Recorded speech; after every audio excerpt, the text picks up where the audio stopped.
नमस्कार दोस्तों, मैं आपका मित्र मंजीत सिंह चौहान हाजिर हूँ लेकर एक नया वीडियो जो कि संबंधित है मेंटेनेंस से। मेंटेनेंस यानी भरण पोषण। दोस्तों, आप जैसा कि आप जानते हैं कि भारत में बहुत सारी विधियां हैं जिनके तहत महिलाओं को भरण पोषण मिलता है, लेकिन हम इसमें जानेंगे कि आखिर वो कितनी विधियां हैं जिनमें एक महिला भरण पोषण प्राप्त कर सकती है। आखिर भरण पोषण की अवधि कितनी होती है, आखिर भरण पोषण मिलता कब है, और भरण पोषण अगर मिल जाता है तो क्या बाद में उसमें कभी संशोधन किया जा सकता है।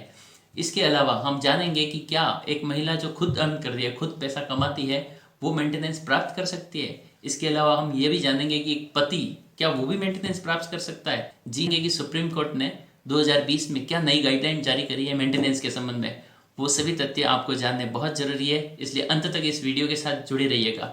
और हाँ, इसके अलावा मैं आपसे एक बात और कहना चाहता हूँ, अगर आप एक आम नागरिक हैं तो आपके लिए ये वीडियो बहुत ही लाभदायक है, क्योंकि आपको पता होना चाहिए, या हो सकता है आपके आसपास कोई ऐसा व्यक्ति हो जिसको मेंटेनेंस की जरूरत हो, कोई ऐसी महिला हो जो आपको इस संबंध में पूछ रही हो, तो इस तक ये वीडियो जरूर पहुंचेगा। इसके अलावा एक महिला हैं आप, तो आपके लिए ये वीडियो देखना अंत तक जरूरी है। इसके अलावा अगर आप विधि के क्षेत्र से जुड़े हुए हैं, आप अधिवक्ता हैं, तो आप ये वीडियो जरूर देखिए। हम एक ही प्लेटफॉर्म पे सारे कानूनों को लेकर आए हैं। इसके अलावा अगर आप जुडिशियल एस्पिरेंट है अथवा लॉ स्टूडेंट है, तो आपके लिए तो गागर में सागर है दोस्तों, क्योंकि एक ही वीडियो में हमने इतनी मेहनत करके आपके लिए इतना सारा कंटेंट लेकर आए हैं, इसलिए अंत तक वीडियो जरूर देखें। भारतीय संविधान निर्माताओं ने महिलाओं और बच्चों को सामाजिक न्याय व सुरक्षा प्रदान करने हेतु अनुच्छेद 15, 3 व 39 में विशेष प्रावधान किए हैं। किंतु आज के समय में भी जहाँ महिलाएं हर क्षेत्र में पुरुषों के बराबर हैं, तब भी समाज में ऐसी महिलाओं का प्रतिशत बहुत कम है जो खुद आत्मनिर्भर हो तथा स्वयं की आय का पूर्ण उपयोग व उपभोग स्वयं के लिए करती हो, या अपने सभी फाइनेंशियल डिसीजन खुद करती हो। सामान्यतः हम देखते हैं कि सामाजिक परिस्थितियों के अनुसार महिलाओं को घर तक ही सीमित रखा जाता है तथा महिलाएं अपने रुपयों या धन संबंधी आवश्यकताएं विवाह से पूर्व अपने पिता, विवाह के पश्चात अपने पति और वृद्धावस्था में अपने पुत्रों से पूरी करती हैं। किंतु परिस्थितियोंवश या समय की क्रूरतावश ऐसी परिस्थितियां उत्पन्न हो जाती है जहां वह अपने पति द्वारा त्याग दी जाती है, या उस महिला का उसके पति के साथ जीवन व्यतीत करना संभव नहीं रहता। तब महिला जिसकी कोई स्वयं की आय नहीं हो, वह रोटी, कपड़ा और रहने के लिए घर जैसे तमाम आवश्यकताओं के लिए, या अपना जीवन यापन करने के लिए और दैनिक खर्च के लिए भी अपने भाई अथवा अपने पिता की मेहरबानियों पर निर्भर होती है। इन परिस्थितियों को देखकर हमें स्पष्ट होता है कि ऐसी महिला का जीवन कितना दुखद और कष्टमय होता होगा। और इसी पीड़ा को आत्मसात करते हुए विधि निर्माताओं ने विभिन्न प्रावधानों के तहत उस हर एक वंचित और शोषित महिला को न्याय प्रदान करने हेतु इन सभी प्रावधानों को बनाया है। इस भांति परित्याग की गई महिला या तलाक दी गई महिला या अन्य किसी कारण से अलग रह रही महिला के लिए भरण पोषण ब्रह्मास्त्र का काम करता है, और यह संविधान के उद्देश्य को पूर्ण करते हुए सम्मानजनक जीवन यापन करने हेतु संबल देता है। डेफिनेशन, परिभाषा। मेंटेनेंस शब्द की सबसे सटीक व्याख्या हिंदू दत्तक भरण पोषण अधिनियम 1956 की धारा 3B में दी गई है। भरण पोषण के अंतर्गत सब दशाओं में भोजन, वस्त्र, आवास, शिक्षा, चिकित्सा, परिचर्या और इलाज के लिए उपबंध आता है। इसी धारा की उपधारा 2 में अविवाहिता पुत्री की दशा में उसके विवाह के युक्तियुक्त और प्रासंगिक व्यय भी आते हैं। भरण पोषण से संबंधित प्रावधान। इन प्रावधानों को समझने के लिए हमने इन्हें 2 भागों में बांटा है। तो आइए हम स्टार्ट करते हैं। फर्स्ट पार्ट, विशेष विधि के तहत प्रावधान। घरेलू हिंसा से महिला संरक्षण अधिनियम 2005 के तहत प्रावधान, भारतीय दंड प्रक्रिया संहिता 1973 के तहत प्रावधान और हिंदू दत्तक भरण पोषण अधिनियम 1956 के तहत प्रावधान। हिंदू विवाह अधिनियम 1955, विशेष विवाह अधिनियम 1954, विवाह विच्छेद अधिनियम 1869, पारसी विवाह और विवाह विच्छेद अधिनियम 1936, मुस्लिम महिला तलाक पर अधिकार संरक्षण अधिनियम 1986। हिंदू विवाह अधिनियम 1955। इस अधिनियम की धारा 24 इंटरिम मेंटेनेंस के संबंध में प्रावधान करती है। आइए जानिए क्या होता है इंटरिम मेंटेनेंस। इंटरिम मेंटेनेंस से तात्पर्य होता है कि जब कोई कार्रवाई या वाद न्यायालय के समक्ष लंबित या पेंडिंग हो, तब न्यायालय पत्नी या प्रार्थना पत्र पर कार्रवाई में होने वाला व्यय तथा कार्रवाई के दौरान प्रतिमाह कोई भरण पोषण की राशि जो न्यायालय को युक्तियुक्त लगे, वह पति को प्रदान करने हेतु आदेश दे सकता है। इसी अधिनियम की धारा 25 परमानेंट एलिमनी के संबंध में प्रावधान करती है। इस अधिनियम की धारा 25 का नियम 1 यह कहता है कि न्यायालय डिक्री पारित करते समय या उसके पश्चात किसी भी समय आवेदन पर यह आदेश दे सकता है कि भरण पोषण के लिए युक्तियुक्त राशि जो न्याय संगत हो को प्रदान करने हेतु पति को या प्रत्यर्थी को आदेश दे सकता है। इसी धारा की उपधारा 2 में यह बताया गया है कि न्यायालय जब दोनों पक्षकारों में से किसी की परिस्थिति में कोई परिवर्तन आ गया है तो अपने आदेश को उपांतरित अथवा विखंडित कर सकता है। और इस धारा की उपधारा 3 यह बताती है कि जहाँ पत्नी ने पुनर्विवाह कर लिया है अथवा वह सतीव्रता नहीं रह गई है तो वहाँ वह यह भरण पोषण राशि प्राप्त करने की अधिकारिणी नहीं रह जाती। विशेष विवाह अधिनियम 1954 यह विशेष विवाह अधिनियम उन लोगों पर लागू होता है जो कि इंटर रिलीजियस मैरिज करते हैं, जो कि अपने धर्म से विभिन्न दूसरे धर्म में शादी अगर कोई करता है तब वहाँ पर यह विधि लागू होती है। इस विधि की धारा 36 इंटरी मेंटेनेंस के संबंध में, जबकि धारा 37 परमानेंट एलिमनी के संबंध में प्रावधान करती है। ये चलते हैं विवाह विच्छेद अधिनियम 1869 पे 1869 पे, जो कि ईसाइयों पर लागू होती है। इस अधिनियम की धारा 36 वादकालीन भरण पोषण एवं धारा 37 परमानेंट एलिमनी के संबंध में प्रावधान करती है।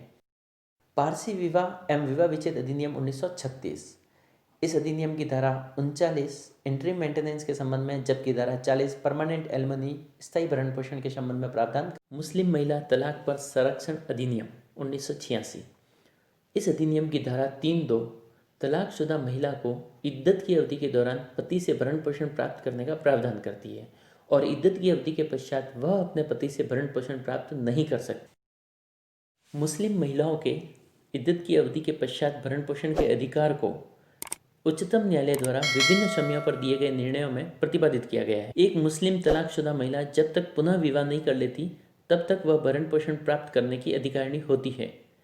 महिला के इस अधिकार को इद्दत की अवधि तक सीमित नहीं किया जा सकता। डेनियल लतीफ़ बनाम union of India 2001, Iqbal Bano बनाम उत्तर प्रदेश राज्य 2007, शबाना बानो बनाम इमरान खान 2010, जाहिरा खातून बनाम मोहम्मद इब्राहिम 1986। ये जानते हैं धारा 4, जो कि अन्य परिस्थितियों में मुस्लिम महिला के भरण पोषण से संबंधित है। तलाकशुदा महिला जब तक पुनः विवाह नहीं कर लेती और वह स्वयं अपने आप का भरण पोषण करने में असमर्थ है तब न्यायालय ऐसे नातेदारों को जो उसकी मृत्यु के पश्चात मुस्लिम विधि के अनुसार उस महिला की संपत्ति के उत्तराधिकारी होंगे, ऐसे लोगों को भरण पोषण करने का आदेश दे सकेगा। दूसरी शर्त है, परंतु जहां ऐसी तलाकशुदा स्त्री की कोई संतान है वहां पे भरण पोषण की समस्त जिम्मेदारी उसकी संतान की होगी अथवा न्यायालय उस संतान को आदेश कर सकता है कि वह उस महिला का भरण पोषण करे। जहां पर संतान स्वयं भरण पोषण करने में असमर्थ है वहां न्यायालय उस महिला के माता पिता को भरण पोषण करने का आदेश दे सकता है। इस धारा की उपधारा 2 यह बताती है कि जहां तलाकशुदा महिला भरण पोषण करने में असमर्थ है और उसका कोई नातेदार नहीं है अथवा नातेदार स्वयं भी भरण पोषण करने में समर्थ नहीं है, तब मजिस्ट्रेट आदेश द्वारा वक्फ अधिनियम 1954 की धारा 6 के अधीन स्थापित वक्फ बोर्ड या किसी अन्य विधि के अधीन स्थापित राज्य वक्फ बोर्ड को ऐसी महिला के भरण पोषण करने का निर्देश दे। भारतीय दंड प्रक्रिया संहिता 1973 की धारा 125 भी भरण पोषण के संबंध में प्रावधान करती है। इस धारा में भरण पोषण प्राप्त करने के कुछ आवश्यक तत्व। पहला तत्व है कि पत्नी विधिक रूप से पत्नी होनी चाहिए, किंतु इस संबंध में उच्चतम न्यायालय ने चंद बनाम वीरेंद्र कुमार कुशवाहा 2010 के निर्णय में यह प्रतिपादित किया है कि पत्नी के अंतर्गत तलाकशुदा महिला और वो महिला भी शामिल है जो पत्नी के रूप में लंबे समय तक साथ में रही है। इस धारा में भरण पोषण प्राप्त करने की द्वितीय आवश्यक शर्त है कि पत्नी स्वयं को मेंटेन करने में समर्थ नहीं होनी चाहिए, उसकी खुद की कोई स्वतंत्र आय नहीं होनी चाहिए। इसका तीसरा मुख्य तत्व है कि पति पर्याप्त साधनों वाला होना चाहिए, उसकी कोई सफिशिएंट इनकम होनी चाहिए। और चौथा कारण है कि पति ने पत्नी को नेग्लेक्ट और रिफ्यूज टू मेंटेन कर रखा हो, उसको भरण पोषण प्रदान नहीं कर रहा हो। इन 4 शर्तों के पूर्ण होने पर ही न्यायालय किसी भी महिला को इस धारा के अंदर भरण पोषण प्रदान करती है। आइए अब हम पता करते हैं कि क्या यह धारा 125 पूर्ण रूप से धर्मनिरपेक्ष धारा है। इस संबंध में उच्चतम न्यायालय ने शमीमा फारूकी वर्सेस शाहिद खान 2015, शमीम बानो वर्सेस अशरफ खान 2014 के निर्णय में प्रतिपादित किया है कि the provision is secular in nature and covers the right of wife professing Islam or any other religion. हिंसा से महिला संरक्षण अधिनियम 2005, इस अधिनियम की धारा 12 महिला को आवेदन का प्रावधान करती है। इस धारा के तहत कोई भी महिला मात्र पत्नी होना आवश्यक नहीं है, श्रीमान न्यायालय के समक्ष आवेदन कर सकती है। इसी अधिनियम की धारा 23 इंटरिम मेंटेनेंस के संबंध में, जबकि धारा 20 परमानेंट एलिमनी के संबंध में प्रावधान करती है। हिंदू दत्तक भरण पोषण अधिनियम 1956, इस अधिनियम की धारा 18 पत्नी के भरण पोषण के संबंध में प्रावधान करती है। हिंदू पत्नी अपने जीवन काल में अपने पति से भरण पोषण प्राप्त करने की अधिकारी होती है, किंतु कुछ परिस्थितियां ऐसी होती हैं जिसमें पत्नी अपने पति से पृथक रहकर भी भरण पोषण प्राप्त करने की अधिकारिणी रहती है। वे परिस्थितियां कौन सी है, आइए जानते हैं।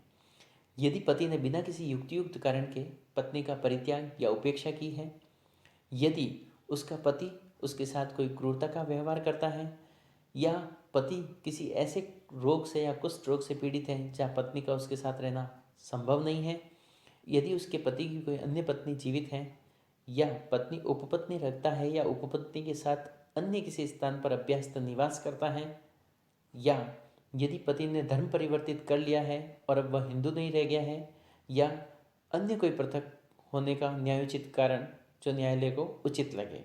इसी अधिनियम की धारा 19 विधवा पुत्र वधू के भरण पोषण के संबंध में प्रावधान करती है कि यदि कोई हिंदू पत्नी चाहे वह इस अधिनियम के प्रारंभ के पूर्व से या पश्चात से विवाहित हो, अपने पति की मृत्यु के पश्चात अपने ससुर से भरण पोषण प्राप्त करने की अधिकार।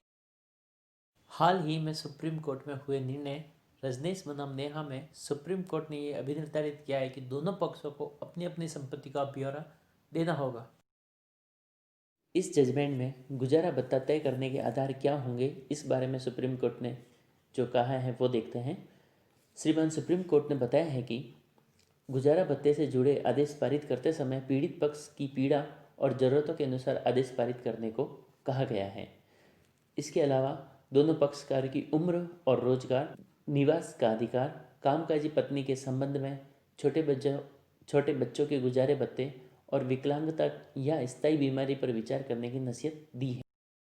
सुप्रीम कोर्ट ने अपनी गाइडलाइन में कोई अमाउंट फिक्स नहीं किया है, बल्कि आउटलाइन तय की है जिस आधार पर मजिस्ट्रेट न्यायालय व अन्य न्यायालय अपने समक्ष आए तथ्यों को देखकर निर्णय पारित करें। तथा सुप्रीम कोर्ट ने यह भी कहा है कि हर केस का कोई एक सा फार्मूला तय नहीं कर सकते, यह केस टू केस के आधार पर तय होना चाहिए। गुजारे भत्ते का फिक्सेशन अदालतों के अपने विवेक के आधार पर होना चाहिए। सुप्रीम कोर्ट ने अदालतों से कहा है कि यदि पत्नी पढ़ी लिखी और प्रोफेशनली क्वालिफाइड है, लेकिन बच्चों या बुजुर्गों की देखभाल के लिए बरसों से घर में ही रह रही है, तो यह समझना चाहिए कि तत्काल उसे कोई रोजगार नहीं मिलने वाला। दोबारा वर्कफोर्स में शामिल होना इतना आसान नहीं रहता। यदि पत्नी कामकाजी है और कमाती है, तो यह देखना जरूरी है कि परिवार में रहते हुए जैसी लाइफस्टाइल उसकी थी, आगे भी वह कायम रहे। किसी भी महिला से उसके निवास के अधिकार को छीना नहीं जा सकता। सुप्रीम कोर्ट ने कहा है कि अदालतें पति यानी रेस्पोंडेंट को पत्नी के रहने की वैकल्पिक व्यवस्था करने का भी निर्देश दे सकती हैं। यदि पत्नी कामकाजी है और ठीक ठाक कमा रही है, तो दोनों मिलकर भी बच्चे का खर्च उठा सकते हैं। इस तरह पत्नी और बच्चों की विकलांगता या बीमारी पर भी ध्यान देना जरूरी है। पीड़ित पक्ष को गुजारा भत्ता किस तारीख से मिलेगा? तो दोस्तों, रजनीश बनाम नेहा के मामले में श्रीमान सुप्रीम कोर्ट ने कहा है कि भरण पोषण आवेदन की तारीख से प्राप्त होगा। इसका मतलब है कि पीड़िता ने जिस दिन न्यायालय में आवेदन किया है, भरण पोषण की राशि उस दिन से प्रारंभ हो जाएगी। क्या एक महिला जो स्वयं आय अर्जित करती है वो भरण पोषण की मांग कर सकती है? तो दोस्तों, मैं बता देना चाहता हूँ कि हाँ, वो बिल्कुल भरण पोषण की मांग कर सकती हैं, क्योंकि भरण पोषण पति और पत्नी दोनों की आय पर और उनकी हैसियत पर निर्भर करता है। अगर पति की हैसियत पत्नी की हैसियत से बहुत ज़्यादा अच्छी है, तो निश्चित रूप से पत्नी भरण पोषण राशि प्राप्त करने की अधिकारिणी है। क्या पति भी पत्नी से भरण पोषण की मांग कर सकता है? तो मैं आपको बता देना चाहता हूँ कि हाँ, कुछ विशेष परिस्थितियों में पति भी अपने पत्नी से भरण पोषण की मांग कर सकता है और भरण पोषण प्राप्त भी कर सकता है। न्यायालय के भरण पोषण के आदेश हो जाने के पश्चात क्या भरण पोषण की राशि में बदलाव संभव है? तो दोस्तों, मैं आपको बता देना चाहता हूँ कि हाँ, अगर किसी पक्षकार ने न्यायालय में आवेदन किया है तो उस आवेदन के पश्चात जैसी भी परिस्थितियां बनती हैं उन परिस्थितियों के आधार पर न्यायालय आदेश दे सकता है और अपने पहले किए गए आदेश। मैं आशा करता हूँ यह वीडियो आपको बहुत ही पसंद आया होगा और इस एक वीडियो के जरिए ही आपने मेंटेनेंस संबंधित सारी जानकारी प्राप्त कर ली होगी। बहुत ही जल्दी आपके लिए कानून के अन्य तथ्यों पर और कानूनी जानकारी पर आधारित हम एक और वीडियो लेकर आपके समक्ष हाजिर होंगे। तब तक आप इस चैनल से जुड़िए रहिएगा। ज़्यादा से ज़्यादा इस वीडियो को शेयर कीजिए, लाइक कीजिए और हाँ, अभी तक अगर आपने सब्सक्राइब नहीं किया है तो हमारे इस चैनल को सब्सक्राइब कीजिए। नमस्कार।